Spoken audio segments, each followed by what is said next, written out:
Hi, everybody. I'm Brian Kilmeade. This is Tucker Carlson Tonight. Tucker will be with you in about 5 minutes, but we do have some breaking news we want to share with you.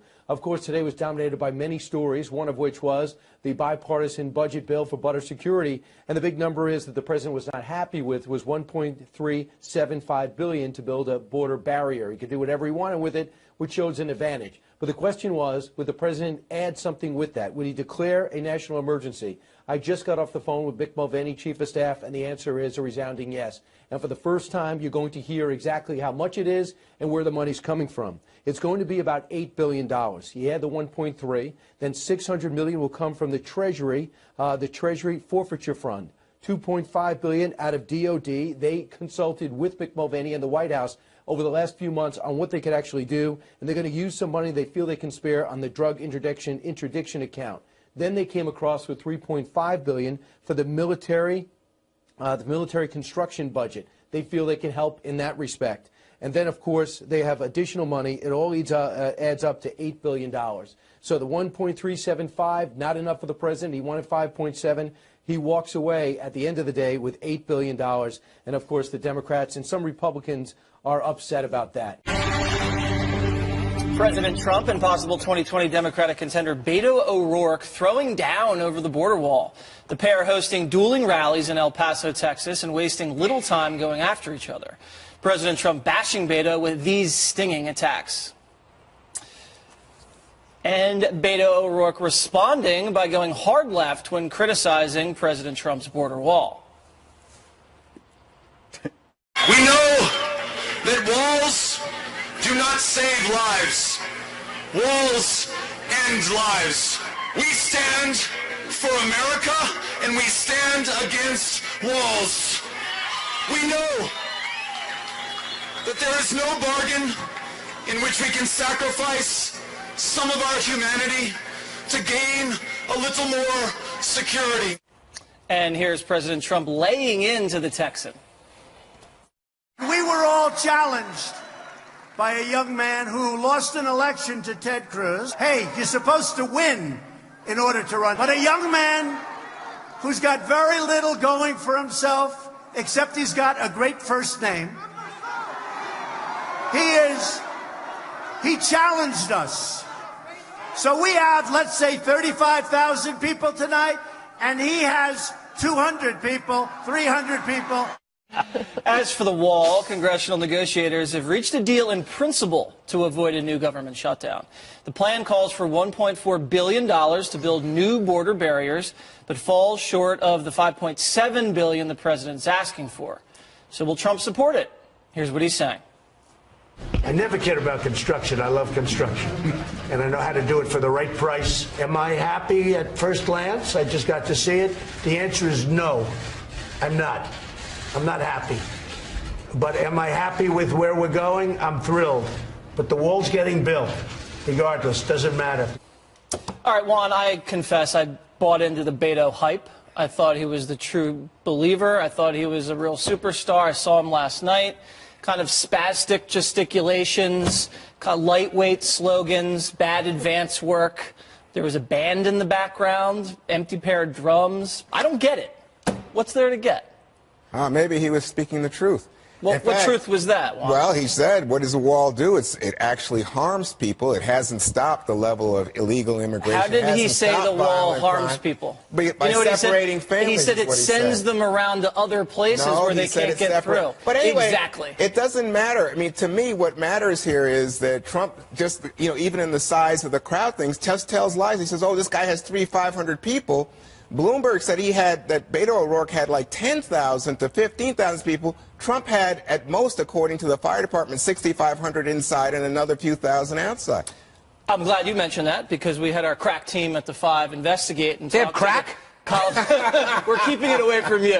We investigated and we talked to the Coliseum and the fire department and the police department, and they said there were 7,500 inside the Trump rally. The place only holds 65. That's not true. One holds up to 8,000 actually, and 6,000 to 10,000 outside. So that was double what Beto O'Rourke had. Because how's that double 15? Because he didn't have 15. He did. Because the fire department and the police department both didn't do official estimates, and these were the estimates from his own people. You know what? You have such trouble with statistics. statistic. I'm going to leave it alone. But I will say this. I noticed that Donald Trump last night did not mention national emergency. And so I'm hopeful that today, with the deal that's been announced, we can finally move forward. I know that people like Ann Coulter, making fun of the Green New Deal, called Trump's new compromise here the Yellow New Deal for Trump. The far right's never going to get off his butt when it comes to this deal.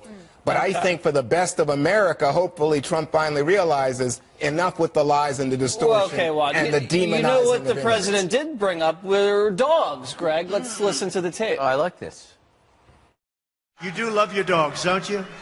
I wouldn't mind having one, honestly, but I don't have any time. I don't have time.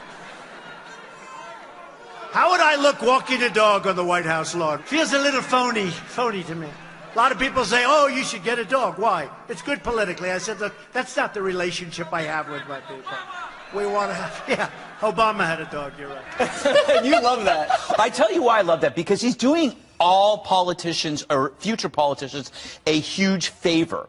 He's talking about the typical political cliches that seem phony. You don't have to get a dog. If you don't want a dog, you don't have to get a dog. Seems a bit phony to me. So he's basically saying, for the future, you don't need all this political theatrics that everybody has to bow to. That's why Liz Warren looked so bad when she tried to hold that beer in her kitchen, or when she tried to grab the kid. And even Beto last night, he sounds too earnest to be sincere, or vice versa. So what Trump is doing, Trump is opening the door for so many different types of people to become politicians, because you don't have to play the same game. Can I just respond to the whole walls harm people thing? Wait, before you do, can I jump in? Yeah. I think a lot of people like dogs. Including Dana. I mean, I don't think she's That's not the point. That's not the point. I'm talking about not being fake. Yeah, he doesn't have time to pet an animal. Well, yes, okay. it takes a lot. But executive time. Trump is forcing. Somebody has to force this clarification on the Democratic Party, because they're holding two competing ideas at once. You can't have a porous border and a country full of free things. No, exactly. Okay, those things, they don't. You have to pick one. If you want your utopia of free things, then you got to have the greatest wall ever made, because everybody in the world is going to come and get the free stuff. So if you don't want a wall, then you got to be a country that offers zilch. That you come here, you get nothing. In fact, nobody gets anything, because that in itself is a wall. All right. Preach it. So, what do you think about the rallies and the deal in principle between the negotiators? Everyone's upset with the deal, which I think is great. I love when people in Washington are unhappy because they're unpopular and they don't deserve my happiness. They also don't deserve my tax money. Let's go to Beto for a second. This is someone, I think he's precious garbage, and he drives me crazy. Here he is trying to do an impression of a cool band. He's trying to be a rock star. Yeah. You know, people painted this image of him and projected this aura that Beto O'Rourke is a rock star. I don't think he's that good looking anyway. He's not. He's trying to be mud honey. Everyone's like comparing him to RFK. I don't think he's that handsome. He doesn't have your hair. He's trying to be mud honey. No. He's Collective Soul. Even worse, he's Nickelback. Oh, wait a second. That was a death blow right there. I'm sorry. Morgan, take it from here. I think it was a Beto bust last night. I mean, what's really funny about this Democrat primary is how much Trump likes to gin up every one of them, and he's taking a different one every day. I think no one's going to have more fun in this Democrat primary than President Trump. I think you mentioned yesterday that he was going to be live tweeting all of the debates. But listen, the bottom line of what it comes down to, this deal, this wall, whatever it's going to be, there's a couple of questions here. Can the president, can he take this $1.375 billion, build it on steel barriers anywhere he wants in the deal? So that's important. You don't even know that. That's the problem. So that's a question that has to be answered. And what about this 40,000 bed cap? That's something I don't understand the politics of that one. How is that a winning political argument that we want to have less detention beds for illegal immigrants coming in? Force ICE to focus on violent criminals rather than breaking up families or bothering people who are just here contributing to the American economy. Well, what if they haven't contributed yet? What if they just got caught crossing? No, I mean, that's what the beds are for. That's why you shut down the entitlement trouble. state. That's what Greg was saying. You shut down the entitlement state. It's one or the other. I'm fine having a bunch of people come in. I'm not fine giving people free stuff. Right. Back to you. All right. And Nickelback called, and they're very upset they're being called. Very successful band, Canadian. First reported by Jennifer Jacobs of Bloomberg and now confirmed by the man himself, Brock Long is out. Brock Long, the embattled administrator of the Federal Emergency Management Agency, or FEMA, who faced some accusations and is now, as he puts it, going home to his wife and 2 boys. John Roberts, not entirely unexpected. Well, no, I mean, you stay in a job like FEMA for only a certain amount of time, and Brock Long has done that for a couple of years. You know, he did run into some controversy last year over the use of a personal vehicle to travel back and forth between Washington, D.C. and his home in Hickory, North Carolina. Long said that the reason why he was using a company vehicle was because he needed to be available 24/7, and if there were some emergency, he would need to be able to get from his home in North Carolina either back to D.C. or wherever he needed to go, and have some secure communications to be able to do it. He was reprimanded by the Department of Homeland Security for that. It seemed to all get worked out, though. And I don't believe, at least at face value here, that that had anything to do with his ultimate resignation, other than the fact that he's been in the job for a couple of years. It's a tough job, and maybe it's time for him to move on. Pete Gaynor, who's the deputy, will be acting FEMA administrator, which adds another acting title to the many acting titles already here in this administration as people try to slowly go through the confirmation process. Shep? Yeah, Brock Long saying in his resignation letter that under his leadership, the FEMA responded to 220 declared disasters. There have been a lot of them.